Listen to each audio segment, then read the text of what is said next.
বন্ধুরা, তোমরা সবাই কেমন আছো? আশা করি তোমরা সবাই খুব ভালো আছো। আমার পরিবারের সবাই খুব ভালো আছে। এখন বাজে বিকেল মানে সন্ধ্যে 7টা। তো আমি চা নিয়ে চলে এসেছি তোমাদের সাথে একটু গল্প করতে, কারণ আজকে আমি সত্যি কথা বলতে সারাদিন কোনো ব্লগ বানাইনি। আজকে আমি হাটে গেছিলাম, তো আমি অনেক কিছু কিনেছি। কী কী কিনেছি সেগুলো তোমাদেরকে দেখাতেও পারিনি, কারণ সোনা আমার সাথে ছিল, তাই আমি কিছুই দেখাতে পারিনি। আর এখন ব্লগটা মানে করার কারণ একটাই, যেই ব্লগটা আমি শেষ করব না। কালকে হলো গিয়ে তোমার ভাইফোঁটা, কালকে তোমাদের দাদাভাই যাবে ভাইফোঁটা দিয়ে মানে নিতে, আমিও যাব সেখানে, কারণ আমরা ওখান থেকেই বেরিয়ে আমরা কোথায় যাচ্ছি কালকে ওটা একটু সারপ্রাইজ থাক। আমরা কালকে একটা নতুন জায়গায় যাচ্ছি, তো তার জন্যই এখন সব জামা কাপড় গোছাবো। ঘর ঠর পুরো এলোমেলো করা রয়েছে, এখন ঘর দোয়ার সব কিছু মানে এখনও পরিষ্কার করিনি, কারণ একটাই কারণে কিন্তু জামা কাপড় গোছাতে হবে। পুরো আলমারি খুলে জামা কাপড় গোছাবো, সোনার জামা কাপড় নেবো তোমাদের দাদাভাইয়ের আমার। তো আমরা যাচ্ছি 3 দিনের জন্য ঘুরতে। তো কোথায় যাচ্ছি ব্লগটা অবশ্যই দেখতে থাকো, অবশ্যই বুঝতে পারবে যে কোথায় যাচ্ছি। অবশ্যই এই ব্লগে তোমরা দেখতে পারবে না, কারণ এই ব্লগটা আমি কালকে ভাইফোঁটার পরে শেষ করে দেবো। নেক্সট ব্লগে তোমরা দেখতে পারবে যে আমি কোথায় যাচ্ছি। তো ঠিক আছে, চলো ততক্ষণের জন্য দেখতে থাকো আর সঙ্গে থাকো। সো বন্ধুরা, এতক্ষণ ধরে জামা কাপড় গোছানো হলো। এখানে মেয়ের জামা কাপড়, মানে মেয়ের এখানে এখনও দুধের কোটো মোটোগুলো ঢুকবে। ওটা মেয়ের, এটা আমার আর তোমার দাদাভাইয়ের। এটা আমি কালকে পরে যাব, এটা তোমার দাদাভাই পরে যাবে, আর এটা সোনা পরে যাবে। তো আমি সব কিছু সেট করে রাখলাম, কারণ কালকে আমরা অনেক সকালে বেরোবো। তো কোথায় যাচ্ছি দেখতে থাকো, আশা করি ব্লগটা ভালো লাগবে। সো এতক্ষণ ধরে সব জামা কাপড় গোছালাম, সব কিছু রেডি করলাম।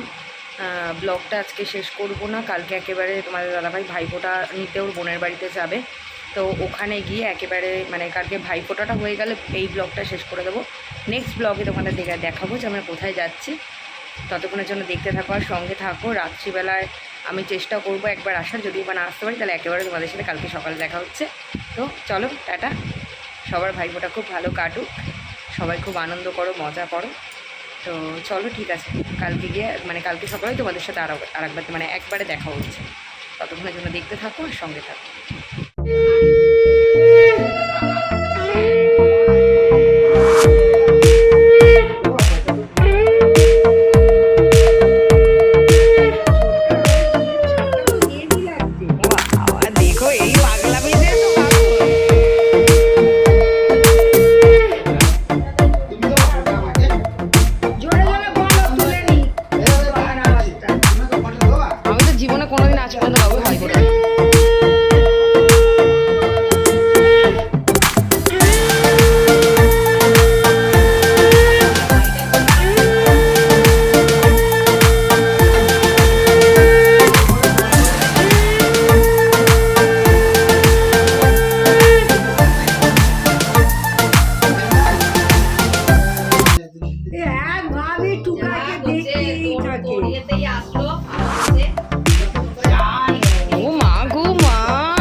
ঘটনাটা বলি এবার। তানিশা বন্ধু এটা আগে দেখা হয়ে গেছে, তানিশা বন্ধুকে এটা আমি আগে দেখিয়ে দিয়েছি যখন আমাদের বাড়িতে গেছিল।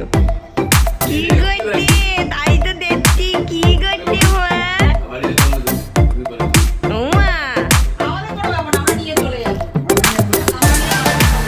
বাবা বলতে তোমায় নিয়ে চলে যাবে, তাহলে তোমার মানি ওখানে কাঁদবে।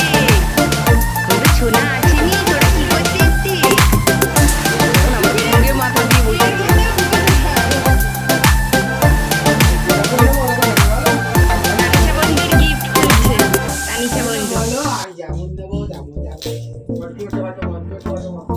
তানিশা বন্ধু এত সুন্দর করে প্যাকিংটা করেছে।